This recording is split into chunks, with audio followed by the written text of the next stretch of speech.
Don't work for me, work with me. Kata-kata ini bukan sekadar ungkapan, ia mencerminkan seluruh jiwa kepimpinan Tun Abdullah Ahmad Badawi, seorang negarawan yang memimpin dengan hati bukan hanya dengan kuasa, sehingga dinobat sebagai bapa pembangunan modal insan. Dan hari ini, negara menangisi kehilangan seorang pemimpin yang dikenang kerana kelebutannya, keikhlasannya dan integriti yang tidak tergugat.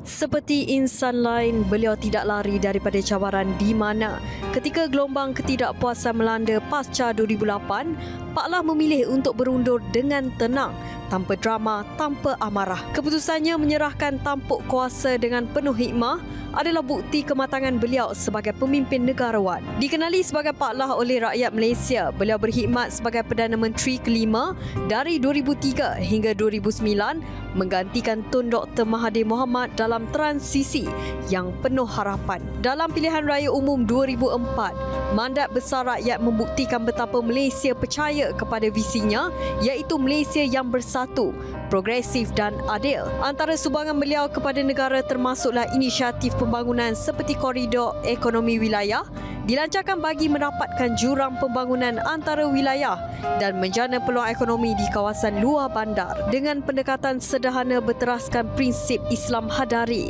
beliau berusaha membawa legasi politik yang lebih terbuka di peringkat kebangsaan dan antarabangsa sehingga memberi perubahan besar dalam pertubuhan kerjasama Islam OIC dan mengembangkan hala tuju dunia Islam, terutama dalam usaha menangani ekstremis dan mempromosikan keamanan global. Pak Lah juga memainkan peranan penting dalam memperkukuh hubungan diplomatik serantau melalui ASEAN selain China, Amerika Syarikat dan Kesatuan Eropah. Berikut adalah antara jasa dan sumbangan yang ditinggalkan Pak Lah. Dilahirkan di Bayan Lepas Pulau Pinang pada tahun 1939, beliau membina karier dari 1978 hingga 2013, sekitar 35 tahun secara rasmi sebagai ahli politik aktif.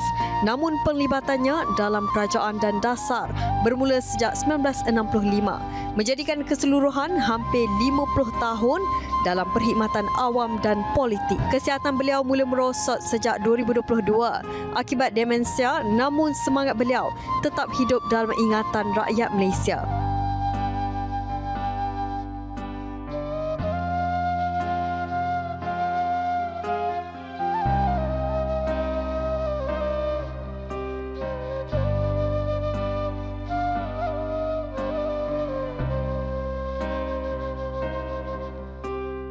Isteri pertama Pak Lah, Allahyarhamah, Datin Seri Endon Mahmud, meninggal dunia pada 2005 akibat kanser, dan selepas beberapa tahun beliau berkahwin dengan Tun Jane Abdullah yang terus berada di sisi beliau hingga ke akhir hayat. Pemergian beliau meninggalkan isteri, anak-anak, cucu dan sebuah negara yang sedang berkabung bukan hanya kerana kehilangan seorang bekas Perdana Menteri, tetapi kerana perginya seorang ayah negara. Hari ini air mata rakyat menitis bukan kerana kematian itu sendiri, tetapi kerana kehilangan seorang pemimpin yang pernah membuat kita percaya bahawa politik boleh jadi penuh kasih, bahawa kuasa bukan segalanya dan bahawa seorang pemimpin sejati memimpin dengan jiwa. Terima kasih Pak Lah kerana pernah memimpin kami, kerana pernah mencintai Malaysia dengan sepenuh hati. Semoga Allah SWT mencucuri rahmat ke atas ruhmu dan menempatkanmu dalam kalangan orang-orang yang beriman. Al-Fatihah.